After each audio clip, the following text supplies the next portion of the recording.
cuello no hay más. Lo que pasa es que dentro de cada rama hay subramas. Y yo, para este curso, quiero que aprendan estas subramas. Si encuentran más a los que les tocó el tema, no hay ningún problema. Pero para efectos del curso quiero que se aprendan estas. Antropología viene del griego antropos, que significa ser humano, y logos, conocimiento. Entonces, ¿qué es la antropología?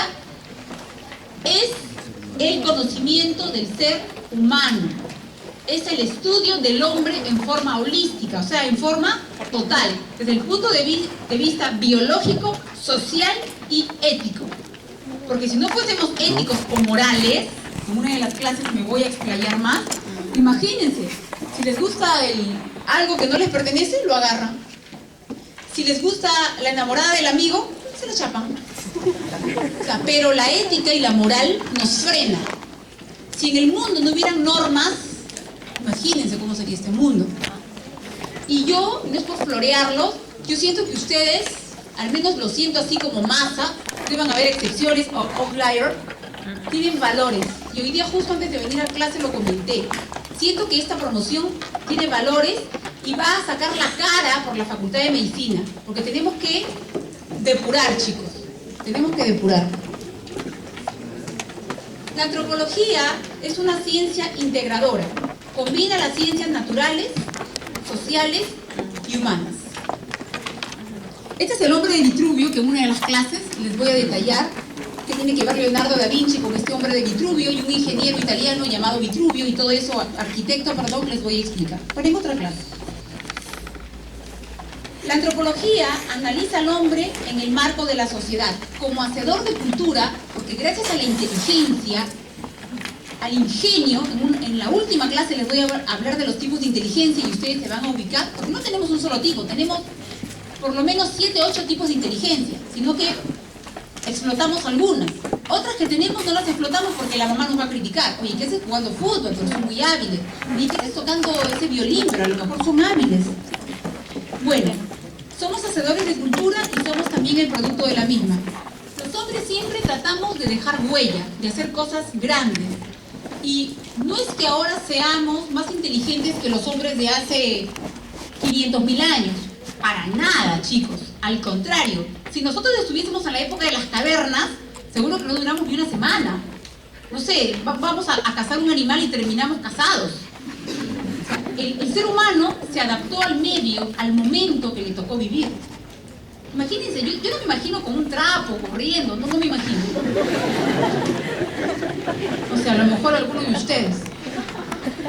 Es la ciencia que estudia el origen y desarrollo de la variabilidad humana.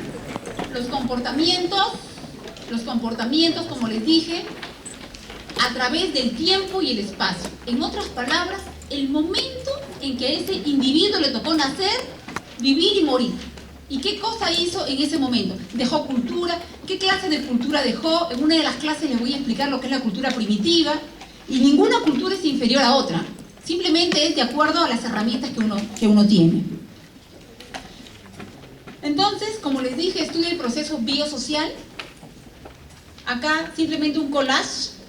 Lo primero que ven ahí son los neandertales, ese puesto, porque se considera que los neandertales, eran más inteligentes que los Homo sapiens, o sea que nosotros, porque su volumen era aproximadamente 200 centímetros cúbicos más que el de nosotros. Entonces se asume que eran más inteligentes. Pero, lastimosamente, desaparecieron, no quedó ninguno. En una de las clases les voy a contar por qué.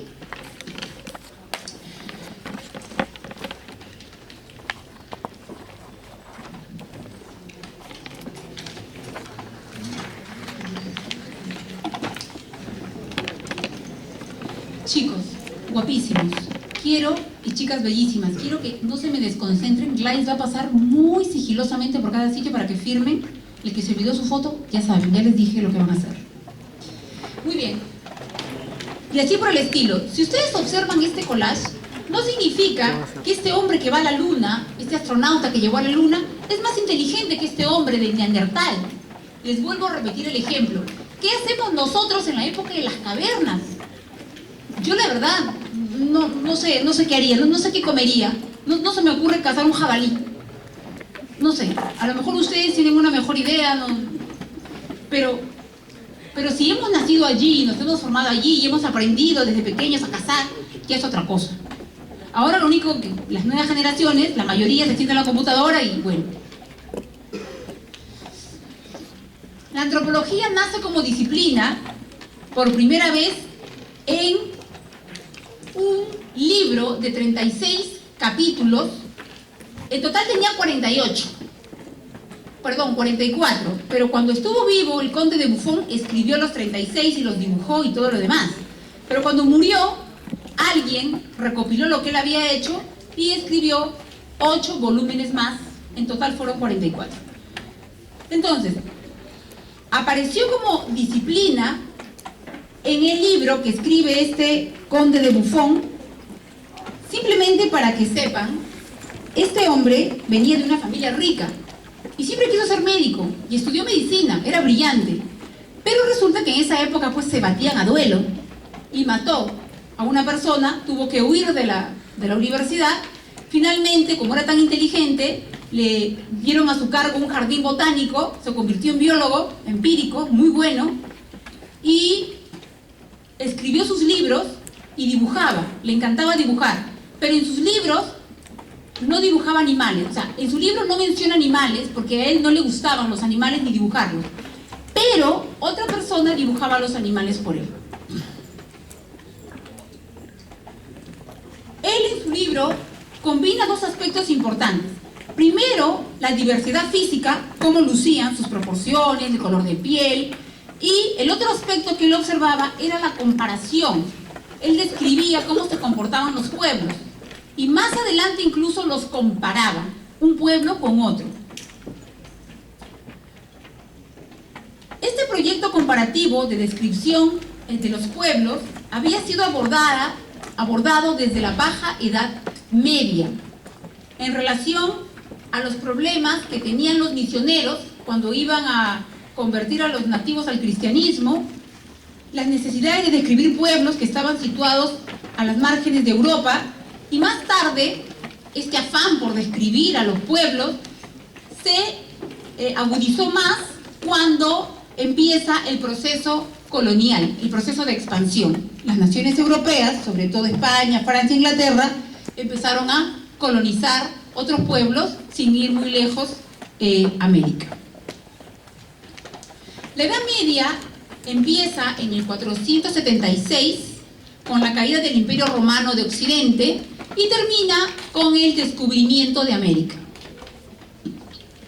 Está de más preguntarles cómo se llamaban las carabelas, ¿verdad? Se lo saben de memoria, hizo el colegio, ¿verdad, chicos? A ver, ¿cómo se llamaba? Ay, qué lindo. Exacto, la Niña de la Pinta y la Santa María. ¿Y cómo se llamaba el puerto donde salieron las 3 carabelas? El puerto de Palos. ¿Y dónde quedaba? En Moguer. ¿En Cádiz? En Palos de Moguer. ¿Y quién fue? ¿Y cuál era el verdadero nombre de Cristóbal Colón? ¿Cuál era la nacionalidad de Cristóbal Colón? Portugués. ¿Cuál era su nacionalidad? Español no era. Peruano. ¿Están seguros por su cabeza? Que no ves, claro, que no ves. ¿Cuál era el verdadero nombre de Cristóbal Colón? Con eso les doy un alcance. Cristóforo Colombo. Cuando llegaron a América, ¿qué fue lo primero que vieron? ¿Cómo se llama la isla que vieron? ¿Quién la vio? Rodrigo de Triana. Esos son conceptos del colegio, ¿ah? Oye, ¿qué vamos a hacer? ¿A qué hora lo vio? ¿Se acuerdan? Supuestamente fue de madrugada. De verdad. Me dan risa que no se acuerdan. Eso es del colegio. ¿Por qué? Bueno, la Edad Media es considerada como una época oscura. Acuérdense que incluso se considera que no hubo ningún avance. Ay, pero esa. analizando bien las cosas, se sentaron las bases para la futura expansión europea. Fueron avanzando, estamos avanzando en los orígenes de la antropología, y entramos al término folclore. Entonces, no solamente se dedicaban a hablar de la anatomía, a hablar de cómo se comportaba un pueblo, sino empezaron a comparar pueblos y a identificar determinadas costumbres específicas de cada pueblo. 2 puntos, folclore. El folclore peruano, eso ustedes creo que ya lo tienen muy claro. Así pasaron los años y llegamos al siglo XIX. Por ese entonces, la antropología general no estaba dividida en las 3 grandes ramas y cada gran rama tenía sus subramas, no. En la antropología general había de todo. Desde la paleontología, también llamada paleoantropología, el folclore europeo, el estudio comparado de los pueblos aborígenes, en fin, por entonces era considerada una rama de la historia natural y una rama del historicismo cultural alemán. Este historicismo propuso el estudio científico de la historia de la diversidad humana. Felizmente, se logró dividir la antropología general en las 3 grandes ramas que les mencioné. Antropología biológica o física, no se confundan, si yo les pongo biológica o física, es lo mismo. La antropología social, también llamada cultural o sociocultural, y para los franceses, etnología, y la arqueología. Resumiendo, antropología biológica, social, que es el nombre de su curso, y arqueología. Son las 3 grandes ramas. La antropología biológica analiza básicamente la anatomía del cuerpo humano. Básicamente es lo que analiza. Si ustedes tuviesen que describir o correlacionar, y yo les pongo antropología biológica y al costado les pongo anatomía humana, lo correlaciono. Después les pongo arqueología y qué sé yo, se me ocurre ponerle líneas de Nazca. O sea, eso es correlacionar, que ustedes logren identificar muy rápidamente. Entonces, básicamente la antropología biológica analiza la diversidad del cuerpo humano, la evolución de la anatomía humana, como al principio parecíamos monos, chimpancés, éramos bien feitos. Les voy a enseñar imágenes en el origen del hombre. Realmente éramos bien feitos. Y cuando han reconstruido al Bosé y al Australopithecus han visto, no me digan que éramos lindos, éramos feitos. Y se dice que los neandertales eran pelirrojos, estaban más o menos en la reconstrucción. Bueno, en ocasiones la antropología biológica abarca la evolución de los primates y en el pasado era llamada antropología física. Por eso es que hasta en la actualidad se utilizan como sinónimos, antropología biológica o física. La antropología social estudia el comportamiento humano. Entonces, para que se aprendan bien, antropología física, 2 puntos, anatomía. Antropología social, 2 puntos, comportamiento humano.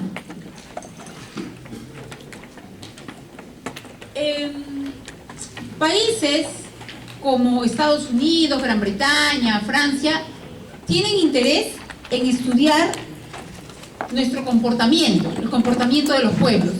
Pero nosotros, los latinoamericanos, esa tendencia no nos llama la atención, porque se ha visto que desde que vinieron los españoles, incluso hay escritos que describían cómo comíamos, cómo nos alimentábamos, hasta aquellos españoles que vivían acá escribían cositas no muy agradables de cómo es posible que por nosotros, que los indígenas estén comiendo ese maíz crudo, o sea, un poco en forma peyorativa, pero habían otros que sí nos reivindicaron.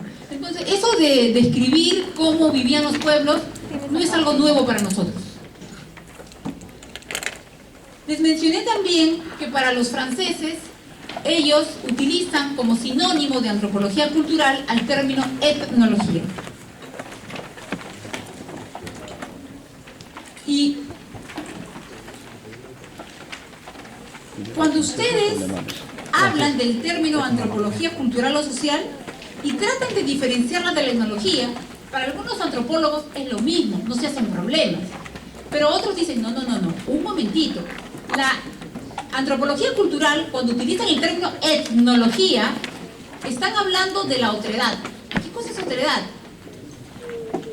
La otredad es un término que utilizan algunos antropólogos para describir el comportamiento de un grupo poblacional o de un pueblo en determinado momento y lugar. Por eso es que, según los siglos, ha adquirido diversas denominaciones. Por ejemplo, ha sido explicada de diferentes maneras dependiendo del contexto histórico, mientras que el evolucionismo lo interpretó a través de la diferencia cultural, o sea, diferentes culturas.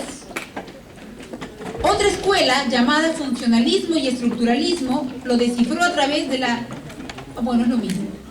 Bueno, en conclusión, chicos, cuando utilizan el término otredad, algunos antropólogos, para ellos es lo mismo que antropología cultural, y otros dicen no, porque ha recibido diferentes nombres para describir diferentes culturas a través del tiempo. Y en determinado siglo adquiría un nombre X y en determinado siglo otro nombre. Pero finalmente se abocaba a la diferencia cultural de los pueblos.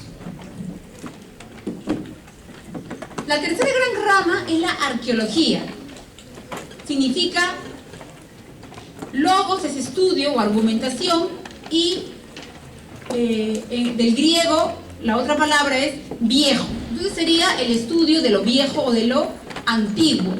Es una disciplina que estudia las sociedades a través de los restos materiales, sean estos intencionales o no. ¿Y por qué digo intencionales o no?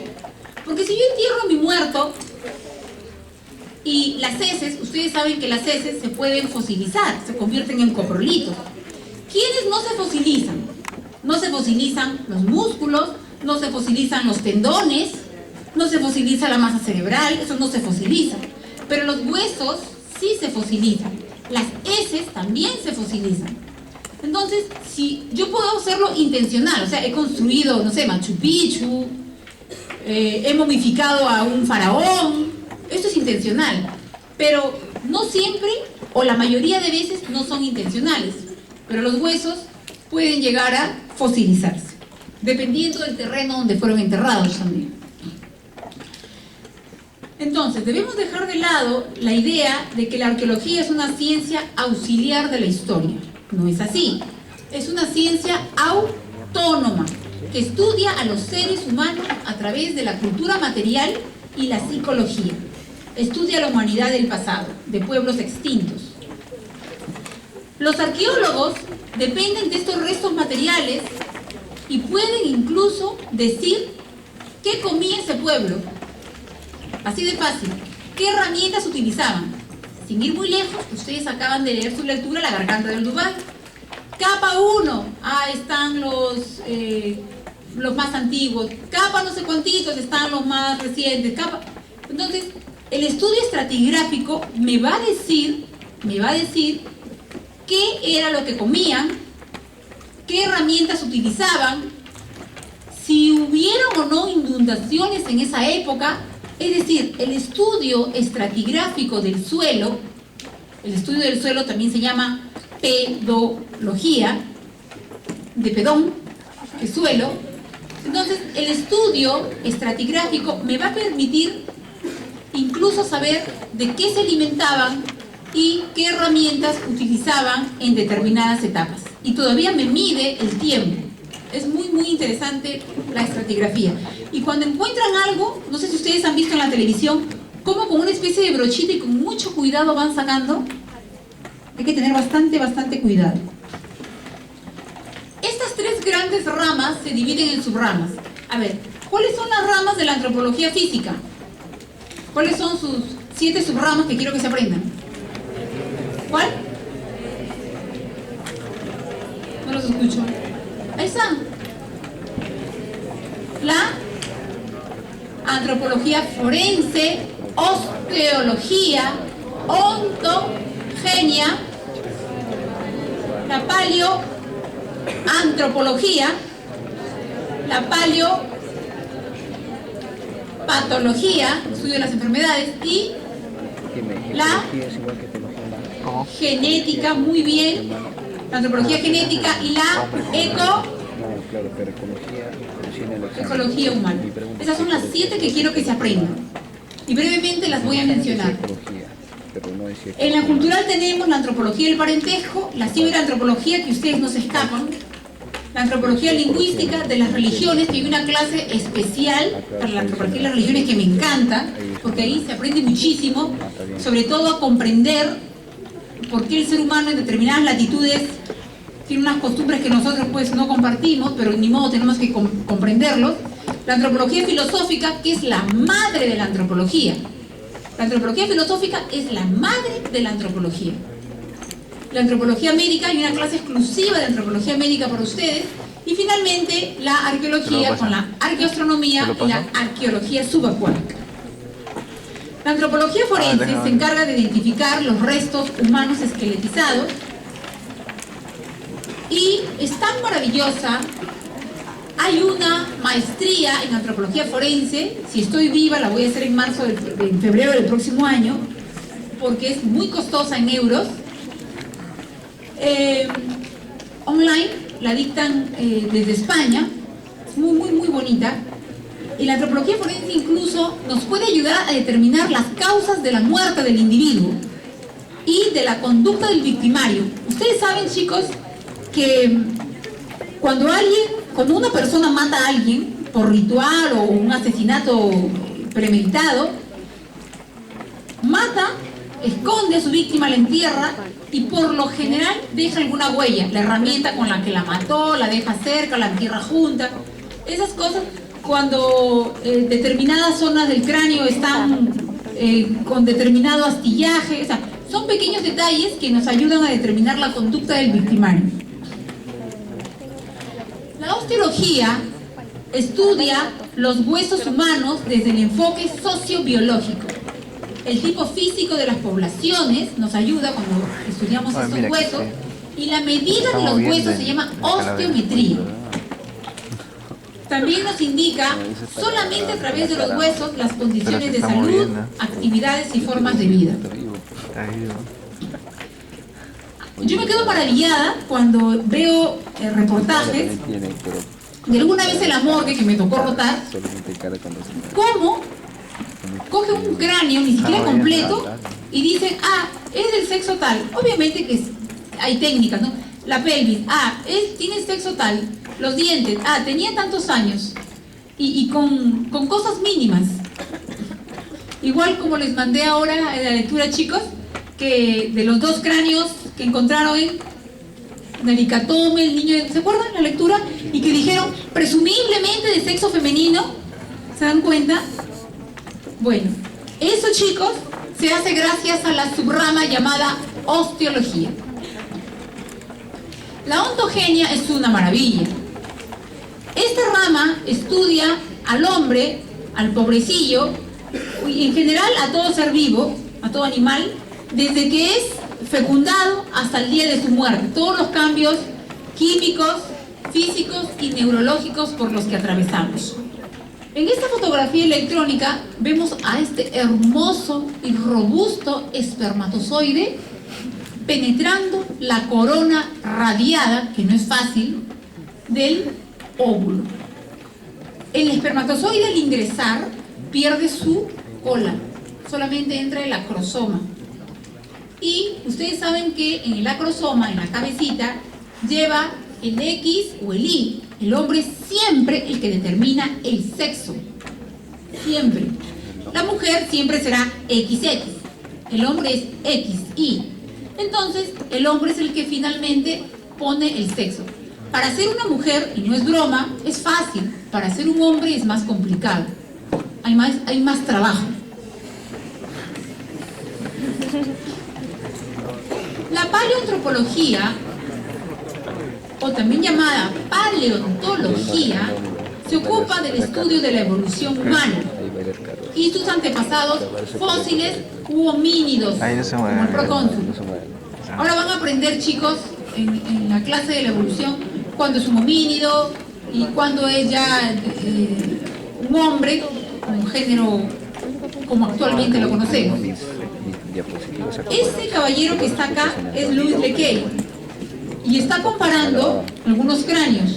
El primero que ustedes ven es un cráneo humano, luego sigue un homínido sudafricano, no es humano, es un homínido, luego uno encontrado en Olduvai, en la garganta de Olduvai, y el último es el de un gorila. Son bien feitos.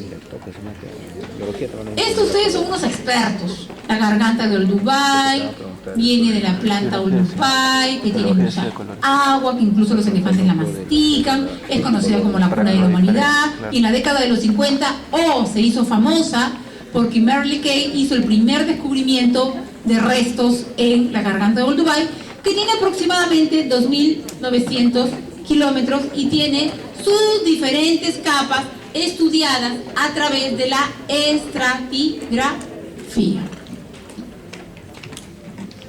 La paleopatología es otra maravilla. Me acuerdo, 15 años puede ser, sí.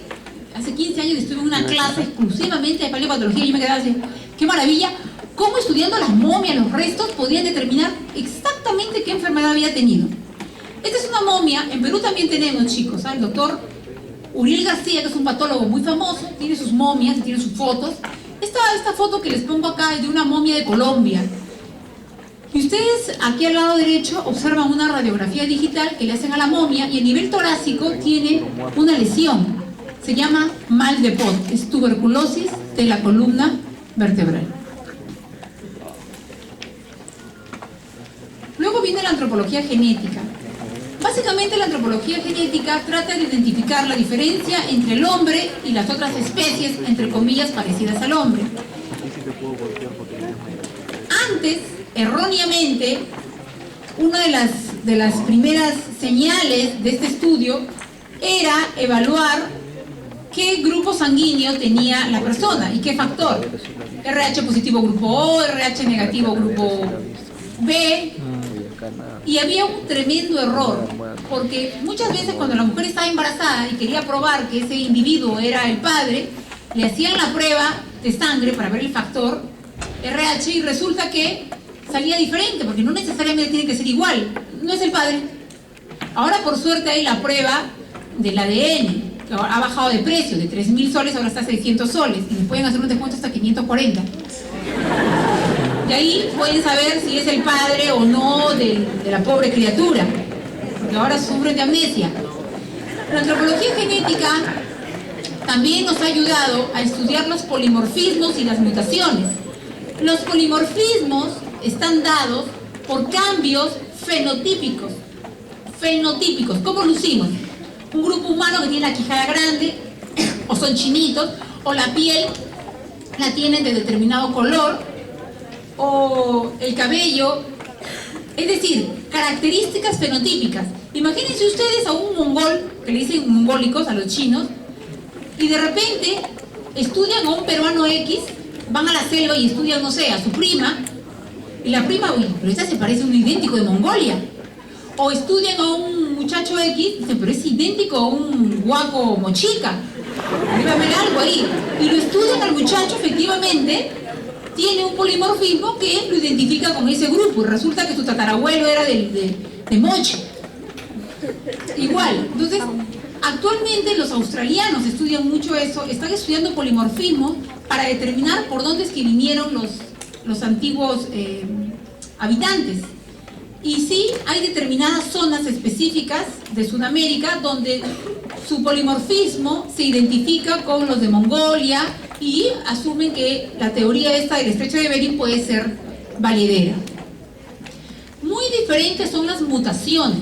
Las mutaciones se presentan muy escasamente, son casos aislados. En cambio, el polimorfismo, al menos el 1% de la población.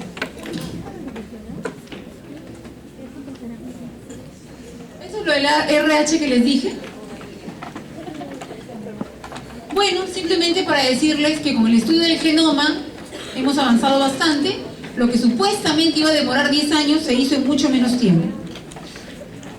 Y la ecología humana, me encanta que hayan creado esta subrama, estudia básicamente qué está aconteciendo con la contaminación de las aguas, de los suelos, incluso poblaciones nativas, así, autóctonas, vírgenes, los pobrecitos no tienen dónde estar y prácticamente están desapareciendo porque su hábitat donde estaban ha sido o está siendo ocupado, talado o contaminado.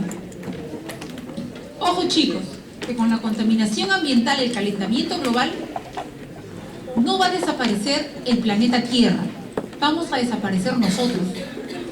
Pero ojo, el planeta Tierra hace millones de años, 2500 millones de años, no le ha pasado nada, ha recibido de todo y sigue el planeta Tierra. Como ave fénix vuelve a renacer hasta de las glaciaciones. Pero ni un dinosaurio quedó. Con esto del calentamiento global, no es que va a desaparecer el planeta Tierra. No, vamos a desaparecer los habitantes del planeta Tierra. El planeta Tierra va a estar ahí, intacto. La antropología social, la primera subrama es la antropología del parentesco. Y no se trata solamente de que mi papá, mi mamá, mi tía, mi abuelito, no necesariamente, sino desde el punto de vista social. Por ejemplo, un grupo de monjas que les he puesto ahí, imagínense que son madres dominicas, canonesas, un grupo de nativos.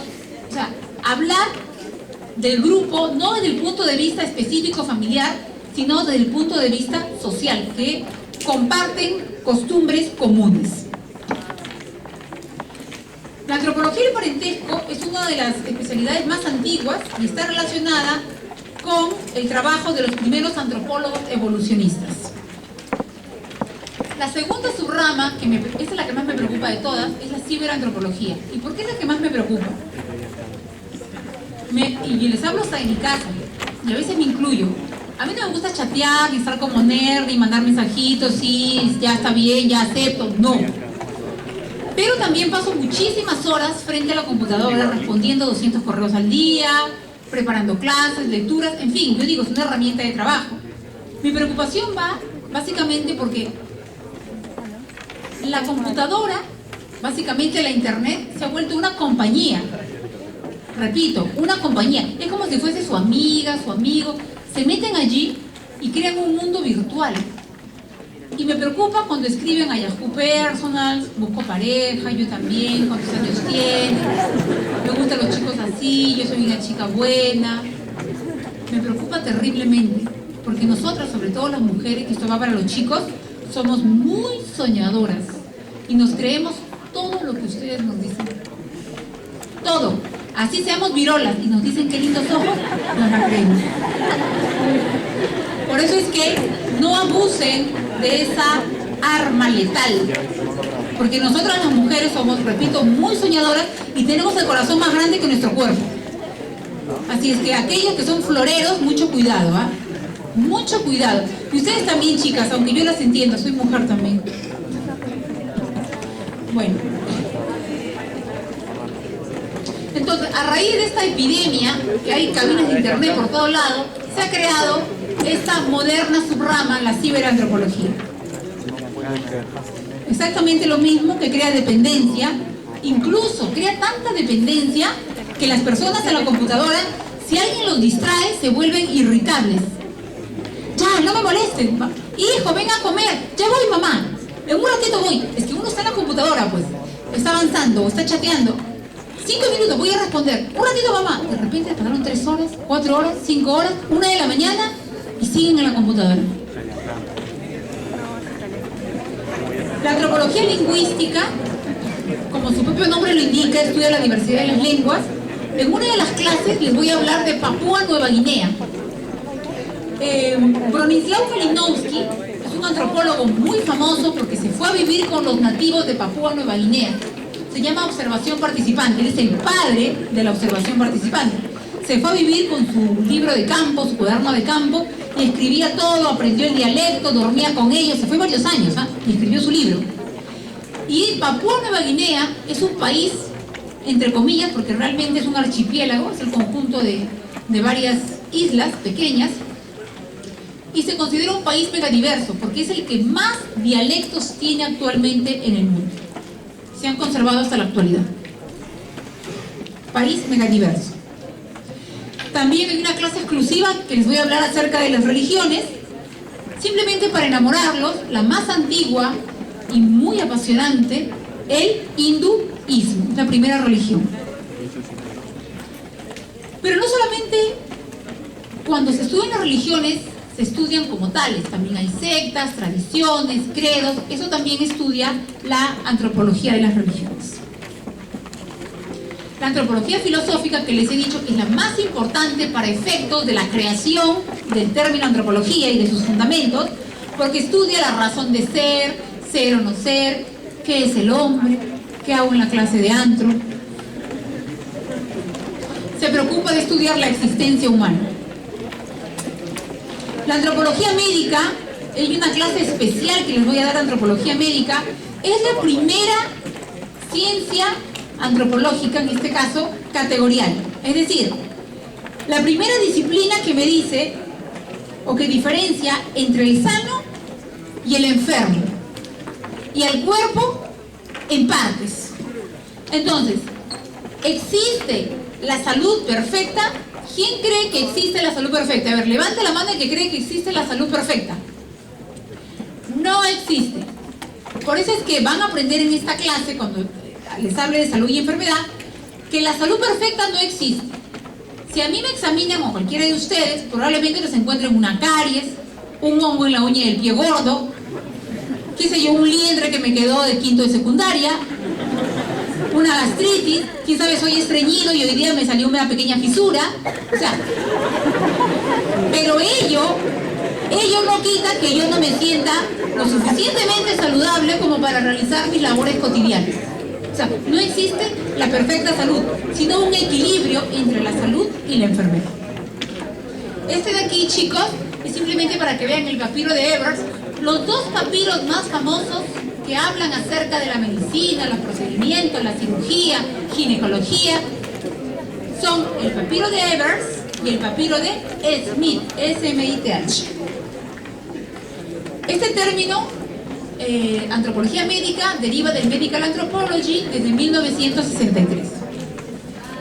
Y en España se utilizan otros términos como antropología de la medicina, de la salud, de la enfermedad. Cualquiera de ellos son sinónimos. Y la última rama, para felicidad de ustedes, es la arqueología. La arqueología tiene dos subramas: la arqueoastronomía, estudia yacimientos arqueológicos relacionados con el estudio de culturas antiguas, el avance gigantesco que tenían antiguas civilizaciones con relación a la astronomía. Sin ir muy lejos, les pongo ahí las líneas de Nazca, que incluso, si ustedes tienen una mejor opinión, es bienvenida, que incluso se asume que fueron los extraterrestres quienes hicieron esas líneas. Hasta ese punto. No nos dan crédito, ¿ah? Igualmente, el conocimiento de estas culturas antiguas y la arqueología subacuática se han portado muy bien hasta ahorita. Sigue los preceptos de la arqueología terrestre, pero se dedica a través de las técnicas de buceo a desentrañar antiguas culturas que están bajo el agua. Estos no son cualquier buzo. ¿Usted cree que es un buzo que se van a lanzar? No, son personas con conocimiento, porque van a ir y no solamente van a tomar fotos, van a ver qué cosas recogen. O sea, una persona, un antropólogo que se dedica a esto, o un arqueólogo, porque los arqueólogos también pueden dedicarse a esto, no es cualquiera, no es que yo voy a bajar a ver, no. Son personas preparadas, saben qué van a buscar. Finalmente, cada una de las tres grandes ramas de la antropología general, ¿cuáles son? Biológico-física, social-o-cultural y la arqueología. Cada una de ellas, felizmente, ha sido desmenuzada y tiene sus subramas, pero a pesar de ello se interrelacionan. Muy bien, pero metonímicamente, yo les pongo palabras raritas, pero abajo les explico qué es, ¿no? Metonímicamente, ¿qué significa? A ver, ¿quién ha leído? ¿Qué vendría a ser? Metonímicamente, en sentido figurado. Quiere decir que cuando ustedes leen un manual o alguien les habla de la antropología, por lo general, en esta época, se están refiriendo a la antropología cultural. Pero ustedes ya saben que no solamente tenemos la antropología cultural como rama de la antropología, sino que es la que más estudia, sino que tenemos a la física o biológica, que tiene 7 subramas, y a la arqueología. Y con esto, queridos alumnos, hemos terminado. Muchas gracias por su atención. Claricita, ¿te dieron los chicos sus fotos?